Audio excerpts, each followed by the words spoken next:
just now saw the presentation of lot number 1. It is worth 52 million euro. In this story, in this video, I will explain how we came up with such a number. And also, let me explain the particular characteristics, the key traits that, as I see it, are needed for the investor, the serious prospect. Because honestly, we could talk about each of our collectibles for many videos for hours on end. Before we announce a particular lot, a particular collectible, before we say anything publicly, up to that moment, we actually conduct an expert study.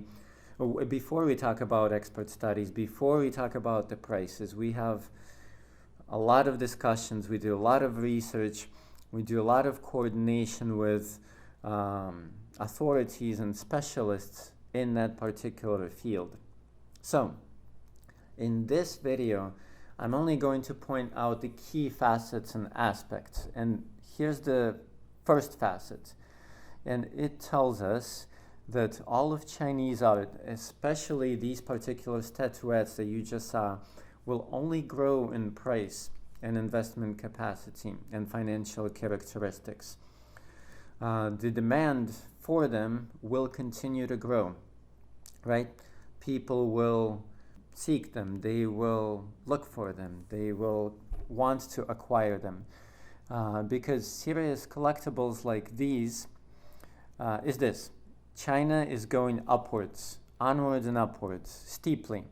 So I would like to point this out for you, dear investors. Please take a look at this slideshow here.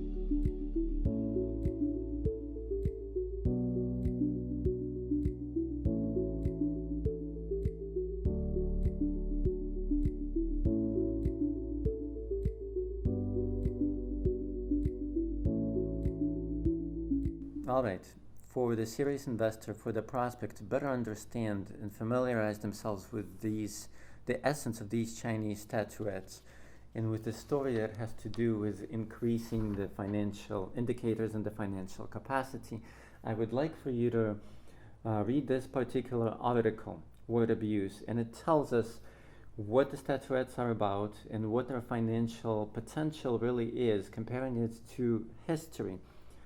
To the history of a Saudi prince. He was one of our prospects. When Russia first started its aggression, its invasion against Ukraine, we had 36 million as a possible price set with this particular prospect in our negotiations. So take a look at this article.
All right, now that you've seen this article, this material, which tells you that the interest in relation to these statuettes exist, these are unique collectibles from China, the Ming Dynasty, specifically Emperor Chenghua.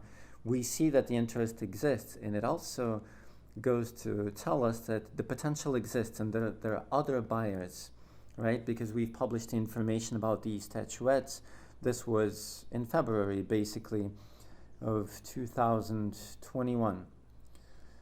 And other facts tell us that there are prospects, and I'm going to present these facts to you in just a second. But before we talk about the specifics having to do with the prospects for many millions of dollars or euros, I would like to point out something about the potential of these particular statuettes. Specifically, as of today, I believe that these statuettes can actually beat the world record, which is $480 million. And that world record today belongs to Salvator Mundi, the artwork. It was bought in 2017 for $480 with taxes $1 million by Saudi prince. He's actually the brother of the prospect we were talking about, the guy who's interested in our Chinese statuettes. So take a look at the slide and think about what these particular statuettes could do and how they could break this particular world record.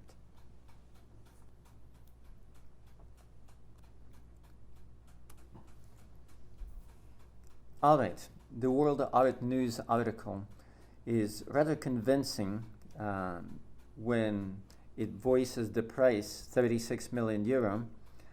I'm going to show you something and actually prove that the price for these particular statuettes is the right price, because interest is growing, and actually there are people who are basically ready to seal the deal, right? They're willing to close, and the price absolutely cannot be lower than another particular collectible, another masterpiece from China. I'm talking now about a ceramic vase, and today we know this as the ceramic vase of the Ming Dynasty.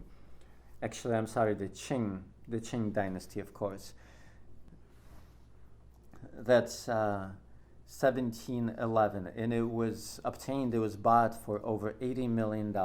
Please take a look and compare our two unique statuettes with incredible carving. And it is actually confirmed that they have to do with at least two emperors. They belong to at least two emperors. So take a look and decide for yourself if they have financial potential and financial capacity, comparing it to other objects, other collectibles, specifically the vase.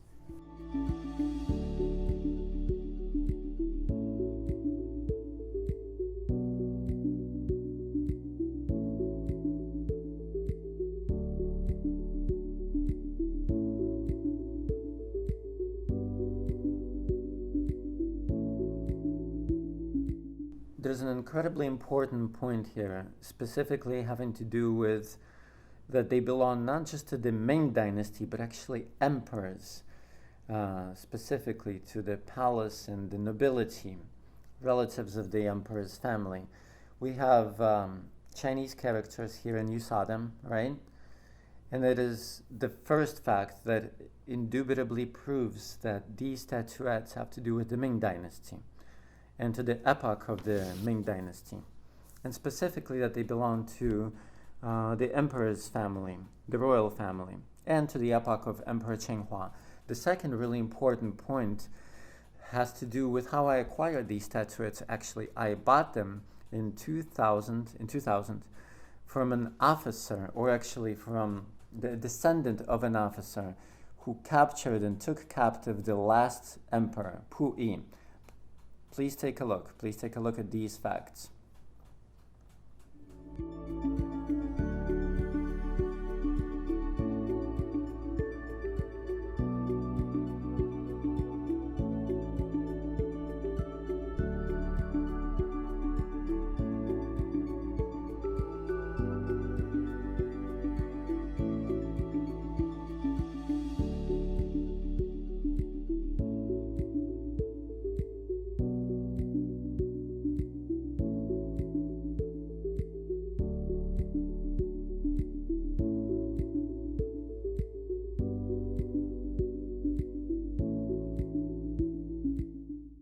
think it is clear for a serious investor, and this should be very convincing proof that they actually belong, that our statuettes belong to the emperor's dynasty, or at least 2 emperors. And it was actually in the bags of the last Chinese emperor Pu Yi, who surrendered to this descendant of the officer I told you about. And because they were there and they were kept and passed on from generation to generation, from Emperor Chenghua to Emperor Pu Yi, that's important. So please compare the potential of these particular collectibles and the other objects worth $10 million, right? The deal has already been closed, but now compare it to these particular statuettes. And this factor multiplies the worth manyfold, not just once or twice, but manyfold. At least experts and scientific data tells us that much. Professionals say that much. And I'd like to tell you one more really important thing. And that's a very, very crucial argument as far as increasing investment capacity goes and financial characteristics of these particular statuettes, the Chinese statuettes. All right. These statuettes are actually a case, they're a container. You know that they have an opening on top, they have a cork of type on top, and what is inside is a mystery, is an intrigue. I think that it will be a sensation in the future.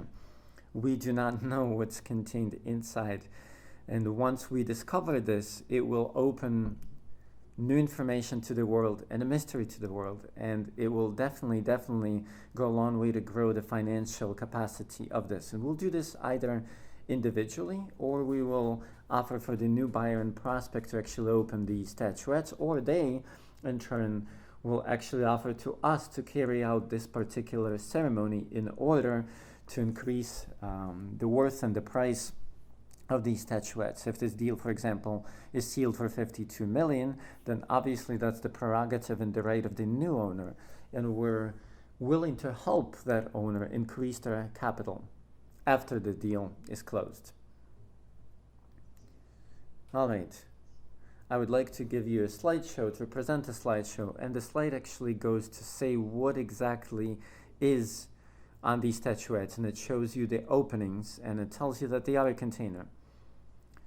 There's a series of opinions by very authoritative experts, and it's just possible that the ashes of the emperor or the ashes of various noble families of China or royalty is in there. And even if it's emptiness, a thorough chemical analysis will allow us to understand what was inside. Nevertheless, it will be a sensation, and it will be a sensation that increases these artifacts in price. Take a look.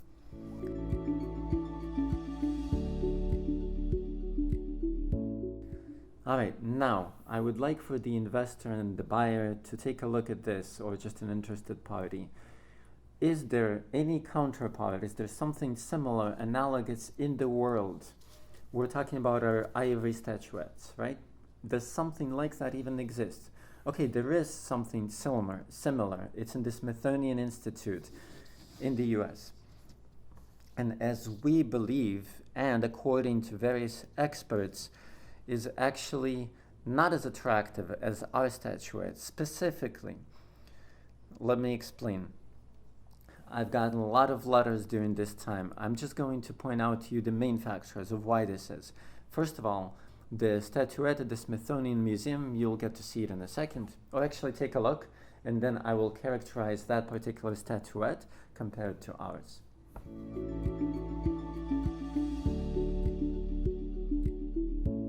All right, so that particular article, that statuette, is in the USA, and it is actually lesser in value as far as various parameters go.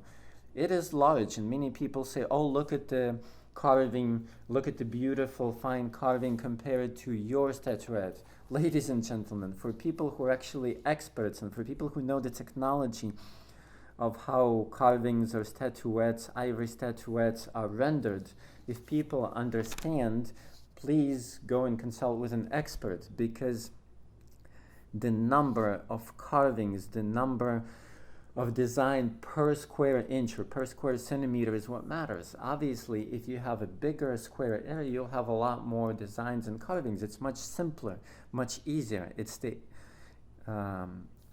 design per square area that matters, and there's a whole methodology for comparing the mastery and the skills of the creator, the ivory craftsman and artists, right? But mainly, it's the quality of that carving that matters. The better the polishing, the better it is done, then obviously the longer time that ivory will stay alive and stay in good condition. And even if you take a look at the photographs of our statuettes, these photographs go a long way to tell you that it's actually very good quality. And compare it to the Smithsonian statuette. I would like to, point this out specifically because if there are critics of our statuettes, they should think about this. Right now, I'm inviting for experts and specialists to take a look at this magnified photo. And I would like for the specialist to actually compare these two, or rather to evaluate our statuettes. And don't forget that they're from the Emperor's collection. Now, take a look at the slideshow.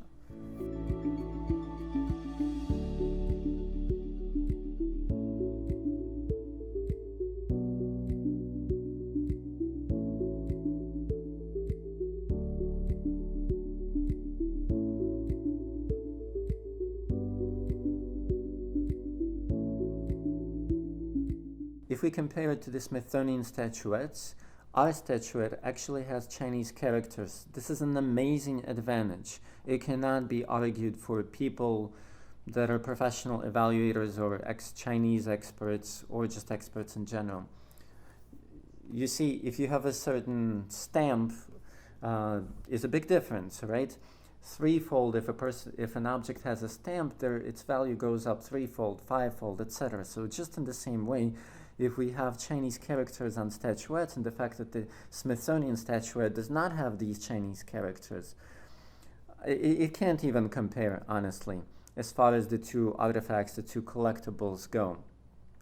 Their quality is just worlds apart, or actually their prices are worlds apart. I've already told you that our statuettes are a container, and the Smithsonian statuette is not. But ours is a casing, and that is the key mystery, it's the key intrigue. It will colossally and incredibly increase the financial worth, the price, the cost for us, but also for future investors, right, for you. That's an incredibly important factor, one of the most crucial factors. And also, naturally, we have two, and there is one statuette at the Smithsonian. We have a confirmed history, a lineage of where we got it, from actually the baggage or the belongings of the last Chinese emperor. These are amazing factors. I'm not going to give you a whole myriad of them. I just gave you the main ones, but this is for the investors. We can definitely discuss all the points and all the factors about this lot, obviously including financial aspects.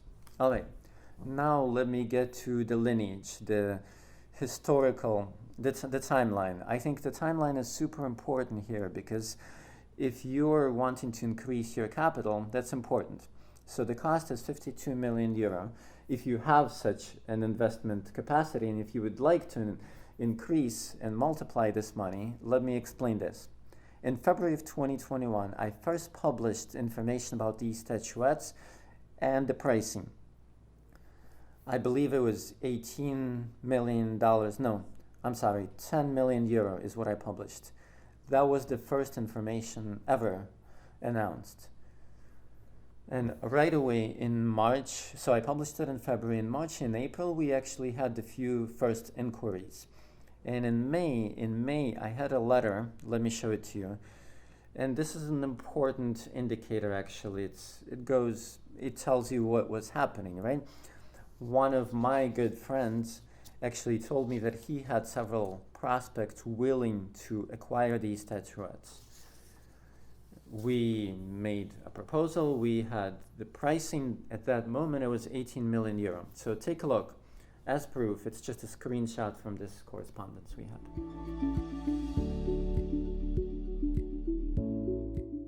All right, moving on.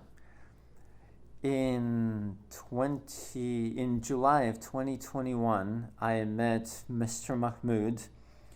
He is actually one of the people from the retinue of the Saudi prince. You've read the whole story, right? He's one of his trusted people, and we began directly communicating about the possibility of him acquiring it and sealing the deal. You know the history. You've read it in the World Art News publication that I have shown you later. And it was stopped. We honestly don't know the exact reasons why the prince stopped in his tracks, despite the fact that two of his own experts, Chinese experts and professors, confirmed the bona fide nature of these statuettes. I don't know why he chose not to go further, but that was at the end of December. But in January, we actually gave an interview. I particularly was interviewed, and this article was published. And the article tells you that the Saudi prince was interested. We did publish information, right?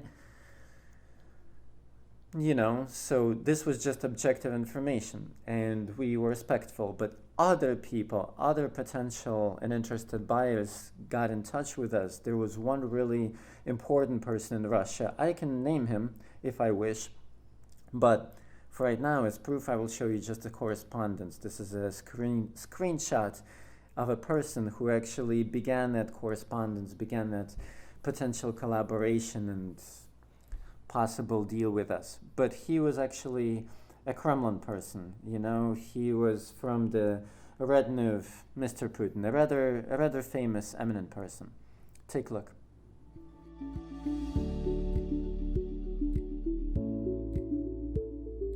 All right, so in January and February of this year, like I'm saying, 2022, based on all of this, based on all the interest that there was from actually America and England, various art collectors, and also based on the fact that the Saudi prince was ready to negotiate and we were actually discussing the details, based on all of this, and we were ready to sign the contract, but the Moscow prospect actually broke off our collaboration with the prince because he offered 52 million euro. We began to have our talks, right? In a month and a half, in just a month and a half, he was represented by, there were two lawyers involved, at least two. One had art history education. There were other representatives. And these people received rather convincing information from us about all of these statuettes and the financial plan of how we could actually increase the value of these statuettes. So the negotiations had to do with this. We were ready to actually break the world record, and we offered it as a plan. We are not hiding this plan. We said that you need to do a public opening of these containers. You need to do a chemical evaluation of the contents, and that this will all be a sensation. And the Russian party accepted this plan, and we were ready to negotiate, just like we were with the Saudi prince. This was the concluding, the final stage, about to sign the contract and execute the deal and basically transferring the funds and transferring the statuettes in their possession of the new buyer, right? But on the 24th of February happened, you know what happened, Putin's aggression in the Ukraine, on the territory of Ukraine, and obviously all of these relations were stopped with the Russian prospect. But nevertheless, it gave us something. It gave us the pricing that we have right now, which is 52 million euro. And that is where we stopped. That is exactly the standard and the bar that we're holding, because we have all these facts. We have the person who offered this price at the final stage of the deal. What else can I say?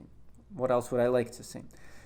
Just recently, less than a week ago, 2 weeks ago, Mahmoud called me, and this is the representative of the Saudi prince, and he said that the Saudi prince wants to continue our conversation and our dialogue, but right now it's the holy month of Ramadan, and after Ramadan is over, after the Saudi prince comes back from this place or the other place or who knows what place, but I said I wrote him a letter.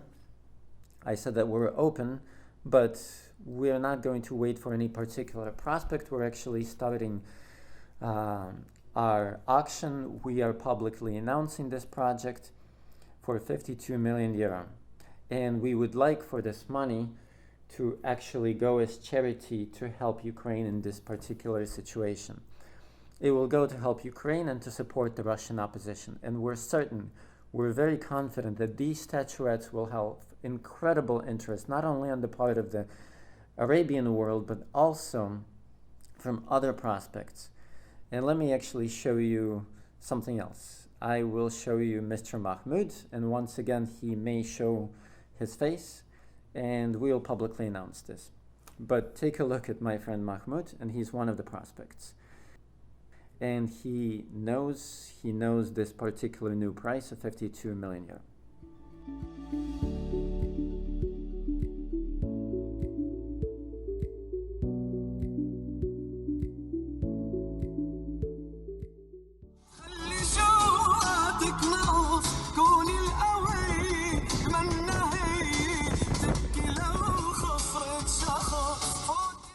Well, all right, I have now introduced you this lot number 1 worth 52 million euro.